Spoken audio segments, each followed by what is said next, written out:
gitu. Gitu sih. Banyak diskusi gitu maksudnya. Bukan. Saya tapi nanti kalau orang tua saya dengar mungkin sedih deh. Tapi saya tuh nge-SMS ke teman-teman saya minta dimatiin, minta dibunuh.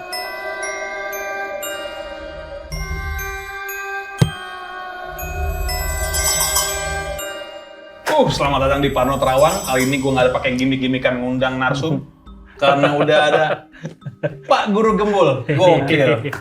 Tepuk tangan. Yang namanya selalu dirahasiakan. Ya, Iya. tidak boleh tahu nama aslinya kan? Iya, nggak boleh. Tapi orang pajak tahu, nanti kita tanya. Tapi Pak Guru kan guru beneran ya? Iya, guru beneran. Pagi ngajar di Bandung, Iya, malam di Jakarta. iya. Pakai kendaraan apa ya? Buruk ya? Nyewa gitu. Nyewa. Nggak, sekarang lagi libur sih. Lagi libur. Oh iya kan liburan jadi Iya, bisa liburan. bebas ya waktunya. Pak Guru, ini kan ada Mas Reza. Ya. Hai. Di sini kita nyebutnya sih kalau anak-anak Gen Z nyebutnya ini anak-anak indigo gitu. Tapi kan Pak Guru pernah ngomong tuh, orang yang percaya dengan fenomena indigo itu adalah orang-orang dengan mental inferior gitu ya. Karena istilah indigo itu berasal dari barat gitu ya. Iya, kan kita maksudnya kita punya kearifan lokal untuk menyebut orang-orang yang cenayang gitu. Oh, oke. Atau orang-orang yang punya indera keenam atau mata batin atau yang semacam itu kan kita punya. Jadi penyebutan indigo itu kan baru tahun 1980-an, itu pun di negara-negara yang lagi chaos karena takut perang dingin gitu. Nah, kalau kita ya anggap aja ini adalah orang sakti gitu.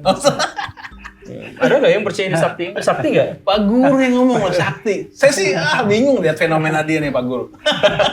Tapi ini menarik karena omongan Pak Guru itu kan biasanya dipandang orang sebagai omongan yang kredibel. Wow. Gitu. Jadinya bahaya nih buat Mas Reza kalau omongan Pak Guru A, semua orang ikut A gitu. Kita lihat Pak Guru apa sih? Kita lihat nih Pak Guru bakal ngomong apa tentang Mas Reza. Biasanya nih, Woi, Norman. makasih. Biasanya yang kesini tuh anak-anak komik, anak komika. Iya, ya itulah makanya saya di sini gemeter ini. Ini biasanya yang lucu-lucu, saya kan nggak lucu. Buat apa lucu kalau jenius? Tapi Pak Guru ada nggak menganggap, gue kayak jenius nih gitu? Ada nggak sih? Sedikit gitu. Pernah nggak berpikir bahwa kayak gue ada jeniusnya gitu? Kalau buat saya sih ada sih. Ya itu. Nggak, cara menerangkan, cara ngerespon semua hal tuh kayak omongan Pak Guru textbook yang saya pernah omongan Pak Guru saya googling, bener. Oh ya. Tapi tuh keluarnya tuh kayak ChatGPT gitu loh. Oh iya. Ya kok bisa gitu Pak Guru ya? Makasih San. Ya anggaplah manusia itu setara gitu. Anggaplah manusia itu setara. Tapi kan setaranya manusia itu ketika dia mendapatkan kenaikan, di sisi lain dia ada kompensasi untuk diturunkan gitu. Jadi kalau misalkan saya jenius dalam satu hal, saya beleguk di hal yang lain gitu. Beleguk itu apa sih? Blown di hal yang lain. Ya sama seperti blownnya manusia. Misalnya olahraga ya misalnya. Olahraga saya sebenarnya waktu saya rajin olahraga saya cukup berprestasi. Terus yang beleguknya apa sih? Misalkan saya susah untuk bersosialisasi. Susah. Ansos kok anak-anak zaman sekarang. Iya, susah. Jadi ketika saya ngobrol sama orang lain tuh gak nyambung gitu. Dan apa yang ingin saya sampaikan ke orang lain atau orang lain memikirkan sesuatu tentang saya gak paham gitu. Saya pernah misalkan ngajak ke murid, yuk kita belajar bareng di taman gitu. Nah, itu orang itu menafsirkan saya tuh mikir cabul gitu. Guru ngajak ini di taman, tapi kan saya gak ngerti. Oh, itu tuh maksudnya ke situ. Jadi saya paksa aja, ayo kita ke sana. Sampai kan dapat teguran gitu dari siapa gitu. Kok bisa kecabul? Saya belum ngerti tuh. Kok Enggak. Konotasi kecabul? Enggak, maksudnya jadi saya dianggap ngajak kencan gitu. Karena berapa orang yang diajak? Berapa murid gitu? Ya cuma berdua itu. Ya iyalah. Nah, mikirnya emang gitu. Tapi kan saya dulu gak kepikiran itu gitu. Oh iya. Ya, jadi iya benar-benar. Iya, terus ingatan jeblok. Saya tes IQ tuh pernah 3 kali tes IQ tuh. Ya nilainya jeblok semua. Masa sih? Iya, 66. Serius? Iya, serius 66. Aduh, gimana ini 66? Umur berapa itu? Apa ya? Kuliah. Masa? Iya. Cuma 3 soal kali ngerjainnya. Enggak. Iya, itu kan di situ juga ada tes ingatan gitu, ada tes putar-putaran gambar yang kayak gitulah. Iya, itu saya banyak keliru, banyak salah. Tapi dengan hasilnya Pak Guru seperti ini, berarti tes itu yang salah apa Pak Guru yang salah jadinya? Ya, apapun itu. Jadi maksudnya gini, kalaupun tadi kan ngomongnya soal kejeniusan. Kalau saya dianggap jenius karena itu, maka saya tidak bisa membanggakan diri saya. Itu kan gift, itu pemberian dari Tuhan. Oke. Dan kalaupun kejeniusan itu ternyata hasil dari kerja keras saya, misalkan dalam membaca, dalam bernalar gitu, itu juga tidak bisa saya banggakan karena ternyata orang lain pun bisa seperti itu kalau mengerjakan hal yang sama. Jadi untuk kejeniusan itu nggak ada hal yang harus dibanggakan atau gimana, ya biasa-biasa aja. Oh iya. Nah itu kan berarti kan kalau ada orang dibilang jenius itu pemberian dari Tuhan. Iya. Nah kan kalau Pak Guru nih ngomong kalau ini orang sakti, Iya. berarti pemberian dari Tuhan kan? Iya benar kan? Kalau itu pun Pak Guru percaya, Iya. ya kan? Nah sekarang menurut Pak Guru fenomena orang-orang kayak gini di Indonesia tuh bagaimana sebenarnya? Saya terbuka untuk semua kemungkinan, tapi berikan saya alasan agar saya percaya. Betul. Nah, Oleh jadi- karena itu sekarang kita coba. Jadi gini, permainannya gini Pak Guru. Pak Guru nanya hal yang mungkin kalau boleh yang agak-agak private atau bagaimana yang kita boleh ditayangkan gitu. Oke. Nanti jawabannya akan diterawang sama Mas Reza. Nah, itu akan terproyeksi di papan ini. Oh gitu ya? Ajaib. Nah itu saya juga bingung sih. Saya juga bingung ini fenomena ini ada tapi nggak ada tapi ada gitu. Karena banyak teman-teman juga yang datang ngata-ngatain dia segala macam. Tapi ada beberapa hal yang tante nyambung dan bikin mereka jadi diem, jadi galau-galau gitu. Ya, kita buka kemungkinan itu Betul. kan. Semua kan terbuka kemungkinannya Pak Iya, Guru ya. iya, Nah, iya. silakan Pak Guru kita bermain nih. Silakan Pak Guru menanyakan apa ke Mas Reza, nanti Mas Reza coba jawab. Oh, tapi jawabnya ke situ gitu ya? Ya nanti dia ngelihat nanti jawabnya langsung ke Pak Guru. Oke, Kang Reza ya. Iya. Kang Reza, kapan pertama kali saya makan di restoran? Itu enggak sih? Itu bukan yang kayak gitu. Coba gini, hal apa yang enteng dulu, yang kira-kira nih paling menggembirakan buat Pak Guru Gembul selama hidupnya? Nah, yang iya. detail kalau bisa tahunnya berapa, di mananya, ngapain. Gitu. Momen saya paling bahagia gitu ya? Nah betul, Oh, betul. Nah gini, maksudnya apa sih? Jadi dia tuh kelihatan ada tulisan, ada gambar, di Oh, papan gitu. itu gitu. Saya juga melihat tulisan. Oh iya, belum dihapus ya. Nggak, jorok yang hapus. Wah, beneran ya?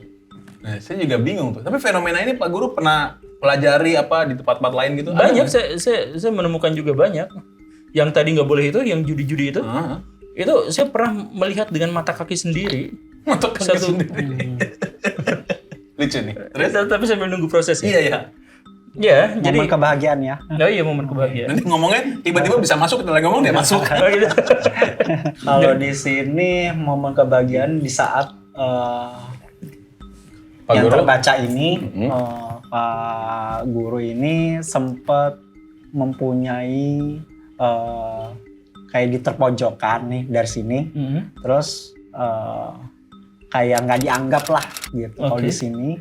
Akhirnya di gambarannya Mas Reza, Pak Guru kayak belajar agama, kayak alias apa namanya, kayak orang nggak nganggap kayak gini lah gitu di gambar ya. Oh iya, saya nganggap Iya, kayak kayak gitu. Jadi akhirnya Pak Guru memang hobinya di sini selalu akhirnya mendamaikan kebahagiaannya Pak Guru ini membaca Oh gitu. dengan belajarnya sendiri gitu. Tahun berapa sih itu ada nggak? Oh. Tahun berapa kira-kira momen itu tuh kejadian? Wah, itu nggak gerak papan. Ini sekalian kepanasan ini lewat panas. Bisa sekalian. Oke. Di sini 2015 Pak Guru. 2015. Di kota mana? Tapi mudah-mudahan cerita Mas Reza Trawangan ini belum ada di internet atau di mana yang Pak Guru belum pernah cerita gitu. Jadi disclaimer-nya bisa benar. Oh iya. Ya kan? Atau pernah baca nih gitu. Orang-orang bisa gitu. Oh nyontek di podcast saya yang lain. Iya, bisa juga. Di tahun 2015 ini di daerah Pak Guru ini sempat di Jawa Barat belajar sama seorang guru di sini di saat pas ada masalah keluarga satu, terus yang kedua kebahagiaannya Pak Guru tuh kayak belajar mendamaikan diri sendiri. Akhirnya Pak Guru ini mengalami kayak punya pikiran-pikiran yang Pak Guru ingin tahu dari soal permasalahan Pak Guru sendiri gitu. Gitu. Nanti Pak Guru saya suka bingung Ngerti, dengar dia ngomong. Ngerti. Tapi Di mana tahun 2015 di Iya. Jawa Barat atau di mana? Ada nggak Di tulisannya? Jawa Baratnya di sini, Alasan. di inisialnya daerahnya B. Oh, Bogor. Banten. Pokoknya Jawa Barat. Oh, Kenapa diinisialkan sih? Ya di gambaran di sini Burwa- dikasih taunya B-nya Purwakarta, bisa Bubang, daerah Bumedang, Banten dan Barut. Banten. Terus Kok ada remote-nya? nah kalau di sini kelihatannya Banten. Ke Banten. Ah, Oh luar biasa. Kenapa luar Bisa biasa? sampai akurat gitu. Bener itu. Enggak. Enggak. Nggak Ada pernah- momen yang sangat saya membahagiakan saya, tapi nggak ada kaitannya dengan nggak ada kaitan secara langsung dengan Banten dan tahun 2015. Oh. Ya tapi ya Tapi tahun 2015 tuh Pak Guru pernah ke Banten nggak? enggak. Sama sekali nggak? Wah, Saya seumur hidup belum pernah ke Banten. mungkin ngeliatin ini kali nerawangnya Virgon. Kalau di sini Jawa Barat Iya. belajar agamanya di situ. Oh. Terus ketemu kayak Pak Guru kayaknya ada dapat masalah, disitulah Pak Guru kayak dikasih buku untuk membaca mengartikan sendiri. Akhirnya Pak Guru berusaha mendamaikan diri sendirinya dengan membaca buku itu. Tapi bukunya buku agama di sini. Saya berusaha untuk mencocokkan Heeh. cerita ini dengan pengalaman apapun yang paling mungkin Iya, iya. dicocokkan dengan itu, tapi nggak ada yang cocok. Gak ada yang cocok? Hmm. Belum ada yang Belum cocok ada yang berarti, cocok. Mas. Belum percaya nih Pak Guru Oke. nih. Tapi bukan berarti ya, bukan berarti ini sebuah kebohongan atau bukan berarti ini. Tapi ya soalnya saya juga sering ngalamin hal-hal yang janggal, hal-hal yang aneh yang belum kebuktian yang sampai sekarang saya tidak bisa membuktikannya secara rasional gitu. Jadi sekali lagi saya terbuka. Jadi kayak gini nih. Nah, ini kan palsu tuh. Sarang laba-laba palsu, kotoran palsu. Iya. Nah, ini kan gak bisa memberikan saya sebuah keyakinan bahwa ini rumah hantu walaupun setnya rumah hantu gitu. Betul. kan. Iya, betul. Iya. Jadi maksud saya, nah kalau ini bisa membuat saya yakin bahwa ini misalkan rumah hantu atau hal yang semacam itu barulah. Oke. Jawabannya kurang tepat nih, masih salah. Mungkin salah orang kali. Bener kayak Rawang Virgon kayaknya sih. Ya, Pak Guru pernah bilang kayak Virgon. Iya, muka saya Virgon. muka kayak gini tuh waktu di akhirat sana tuh dijual murah gitu. Jadi banyak yang beli, jadi yang mirip muka saya itu. Tadi sama Coki Tapi kan yang gitu. penting ininya dong, yang dalam kepalanya yang mahal. Iya, ketua saya banyak ya Mas. Jadi apa nih Mas Reza nih, Pak Guru belum puas nih. Guru loh nih, digugu dan ditiru. Terus di gambarannya Mas Reza, Pak Guru sempat kayak mentalnya terganggu pas zaman-zaman dulu kalau di sini. Oh. Akhirnya Pak Guru lebih kayak apa namanya, kayak memeriksakan diri sendiri kalau di sini gitu. Ditolongin lah sama orang ini gitu. Gitu. Bener gak? Katanya dia tadi. Saya pernah ngalamin guncangan dahsyat dalam hidup saya. Tapi itu bukan tahun 2015. Itu lebih awal dari itu. Dan itu bukan kejutan yang membuat saya terpojok. Tapi kejutan yang membuat saya benar-benar menikmati kehidupan. Dan membuat saya merasakan kenikmatan yang sangat luar biasa. Jauh dari keterpojokan. Jauh dari... Iya, semacam itu. Tapi itu tidak pernah membuat saya terpojok. Itu tidak terjadi tahun 2015. Dan tidak ada buku yang... Atau tidak ada yang menghubungkan saya jadi suka membaca pada sejak saat itu gitu. Dan tidak ada seorang tokoh spiritual atau tokoh tertentu yang membuat saya jadi gak ada seperti itu. Tapi itu memang jauh hari sebelumnya. Itu ada momen di mana saya benar-benar selama 1 bulan saya hidup dalam kebahagiaan yang luar biasa sampai gangguan mental tadi itu. Saking bahagianya gangguan mental. Boleh cerita dikit Guru, keterkejutan apa sih? Boleh nggak cerita? Pernah sih saya cerita di beberapa podcast. Jadi apa ya? Saya ngalamin kondisi spiritual tertentu, bisa dikatakan seperti itu, di mana saya ngerasain betapa makhluk-makhluk Tuhan itu semua komunikasinya itu bisa saya dengar gitu. Saya rasakan pesan-pesannya apanya. Itu tiap hari itu saya nangis. Tiap hari itu nangis, tapi nangis bahagia gitu. Nangis kebahagiaan yang benar-benar gak bisa saya bayangkan sebelum dan sesudah itu. Selama 1 bulan penuh itu. Jadi Setiap hari. setiap hari, setiap saat, tidur, bangun itu. Mungkin kapan-kapan kita bisa jelaskan itu secara detail, tapi intinya adalah itu gak ada hubungannya justru dengan tokoh tertentu, orang tertentu, buku tertentu, dan bukan terjadi tahun 2015 dan tidak ada hubungannya dengan satu tempat tertentu, tapi itu adalah salah satu pengalaman spiritual yang membuat saya tuh benar-benar saya hidup di dunia yang paling indah dalam kehidupan saya itu di situ. Turning point berarti di situ. Enggak turning point juga, sebelum itu saya begitu, sesudah itu juga saya begitu. Oke. Gak ada. Jadi memang pas akhir masa yang sangat menyenangkan itu ada semacam pertanyaan, lanjut atau berhenti di sini. Ada semacam pertanyaan itu gitu. Jadi semacam pertanyaan kuis dari makhluk gaib atau apalah, saya juga nggak ngerti. Kalau kamu mati sekarang kamu masuk surga. Tapi kalau kamu mau lanjut, kamu lanjutin kehidupan, berjuang, nanti mati belum tentu masuk surga. Saya pilih lanjut aja. Walaupun belum tentu masuk surga. Iya. Nah itu ya bisa dianggap konyol, bisa dianggap apa. Tapi teman-teman saya dulu tuh di usia itu tuh menjadi korban dari kegilaan saya, kerusakan mental saya itu di situ. Gitu sih. Banyak diskusi gitu maksudnya. Bukan. Tapi nanti kalau orang tua saya dengar mungkin sedih. Tapi saya tuh nge-SMS ke teman-teman saya, minta dimatiin, minta dibunuh atau semacam itu. Jadi sampai pulsa saya habis tuh. Kan dulu tuh belum zaman SMS ya. Jadi nggak ada yang gratisan. Iya. Iya, tapi gitu tuh. Gitu. Iya, teman-teman saya yang dekat, yang jauh masih ingat mungkin kondisi saya lagi gila pada waktu itu. Tapi bukan di tahun 2015 dan bukan di Banten ya. Dan tidak ada kaitannya dengan keterpojokan. Tidak ada keterkaitannya. Belum memuaskan nih Mas Reza.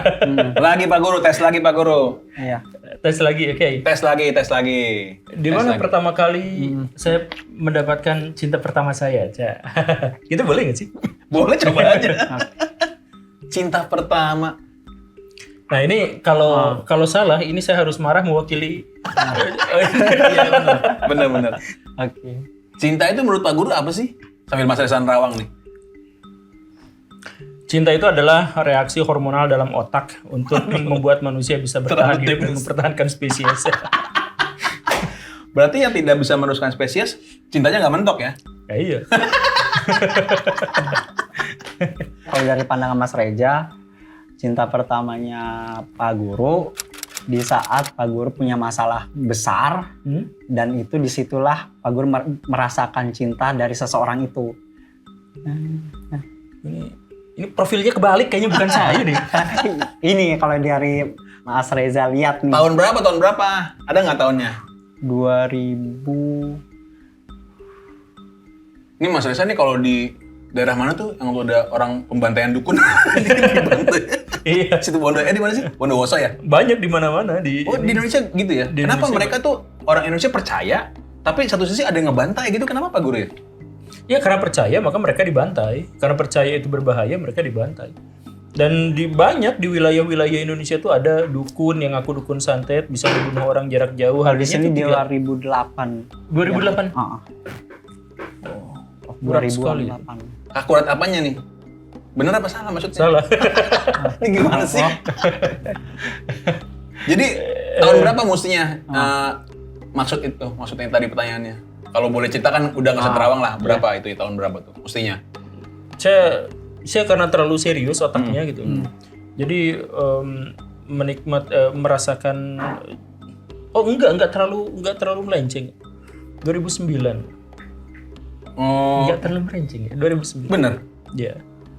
Jadi karena saya tuh relatif tidak peduli sama perempuan, relatif mengabaikan karena kurang gaul dan otaknya terlalu lurus ke depan gitu. Ya gak seru lah gitu ya. Orang yang karakter gak seru gitu. Yang ngedeketin tuh yang cowok lagi gitu. Ngapain mereka deketin, mau nyontek ilmu? Main MMA gitu. Enggak lah. Ya itulah. Ya Tapi akhirnya saya jatuh cinta pada seorang itu tahun 2009 dan langsung ajak nikah. Oh, kenalnya dari 2009 itu? Apa sebelumnya udah pernah kenal? Sebelumnya udah kenal. Sebelumnya udah kenal, terus 2009 langsung diajak nikah, 2011 nikah beneran. Jadi 2 tahun butuh waktu untuk meyakinkan dia. Apa dia meyakinkan Pak Guru? Enggak sih.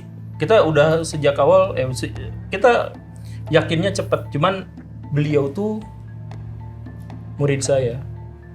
Ini masih sekolah. Yang diajak ke taman itu? Bukan, itu lain. Itu lain, beda cerita. Beda cerita. Itu yang menyadarkan istri saya tuh. Oh gitu.